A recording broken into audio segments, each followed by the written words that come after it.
suspects tonight in the debate over Don't Ask, Don't Tell. John McCain has gone all loose cannon over it. But on our third story at this hour, breaking news from the office of Republican Senator Saxby Chambliss of Georgia. Confirmation that a gay slur posted on a website following yesterday's Senate vote originated from that office. Chambliss's office claiming responsibility for a comment posted on the gay issues blog, Joe My God, all blank must die. The comment came from someone identifying himself as Jimmy. Bloggers quickly noticed that Jimmy had a Senate IP address. According to the Atlanta Journal-Constitution, Chambliss's office has not determined exactly who's behind the slur. It's turned the matter over to the Senate Sergeant at Arms. Meanwhile, Senator John McCain is claiming the military has never actively sought to dismiss any gay personnel since Don't Ask, Don't Tell was implemented, even though there are more than 1,000 documented cases. And one such case testified in front of Senator McCain. McCain, alongside Lindsey Graham, answered questions from reporters, among them Carrie Elveld of The Advocate and Metro Weekly's Chris Geidner.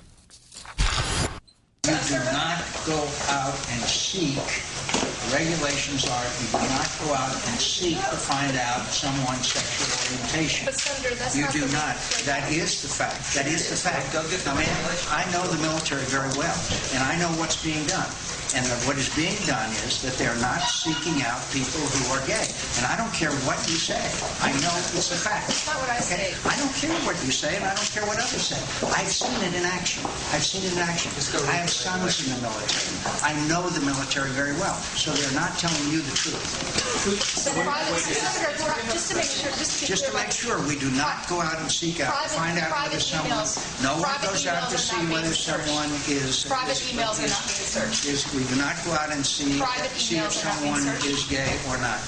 We do not go out and find out whether someone is gay or not. I don't know if they are or not. I know they don't go out and seek. They do not. They do not. They do not. You can say that they are. You can say they're paid fraud. It's not true. I'd like to see that. Yeah, I'd like to. That is the case of Mike Almy, Senator. Bring him to the office. Bring him to our office. It is not the policy. It is not the policy. But it is the case that it's happening, Senator. It is not the policy. It's not the policy. It's not the policy. It's not the policy. You can say that it is the policy, sir, if you choose to. It's not the policy. I'll be glad to get that to you in writing. Major Mike Almy, a 13-year veteran of Air Force service, was discharged following the very thing McCain claims to not be happening in the military. Here is his testimony in front of the Senate Armed Services Committee back in March to Senator McCain. The commander in Iraq, during the height of the insurgency, ordered a search of my personal emails solely to determine if I had violated Don't Ask, Don't Tell, and to gather whatever evidence could be used against me. Even as my commander was relieving me of my duties, he assured me that this was in no way a reflection of my performance or my abilities as an officer. Time now to call in syndicated columnist and author of The Commitment, Love, Sex, Marriage, and My Family, Dan Savage. Dan, thanks for your time tonight. Thank you, Keith. McCain's apoplexy in a moment, but this comes on a day when Saxby Chambliss voted to keep patriotic Americans from fighting for their country, and it turns out that this, as blunt a homophobic comment as could be posted anywhere, was posted out of Chambliss's office. Whoever wrote it, it came from that office. Will you expect that we're going to see outrage from the right about this?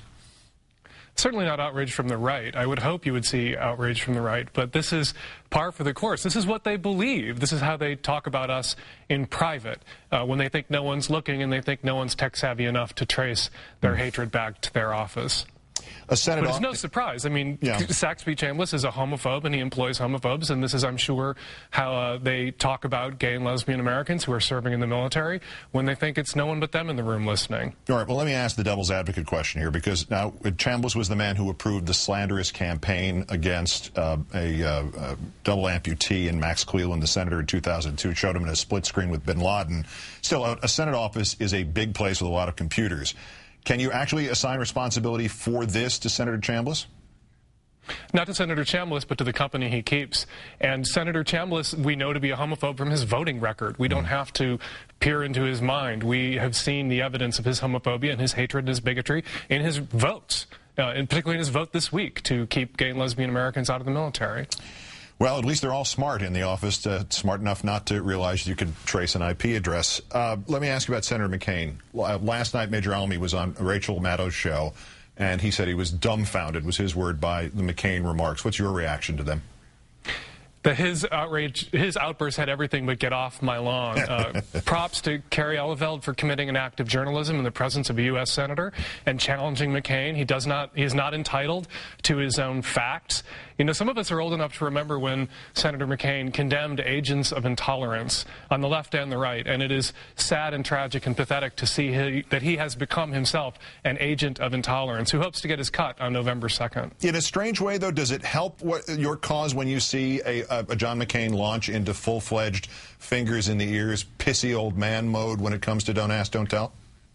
So long as he's called on it. You know, we have a media culture in this country where politicians are allowed to assert falsehoods, and then, you know, a lot of the lamestream media, if I may borrow a phrase, not MSNBC, which has trotted out the actual facts, won't challenge him on what we know to be true. And we know that McCain was incorrect or lying or deluded or senile, if I may, and he needs to be called on it, needs to be held to account. And MSNBC is doing just that, and God bless MSNBC. And somewhere, by the way, for saying lamestream media, somewhere Sarah Palin's ears just, you know, sort of flapped out because she heard you say that, sharing the phrase with her. Very good.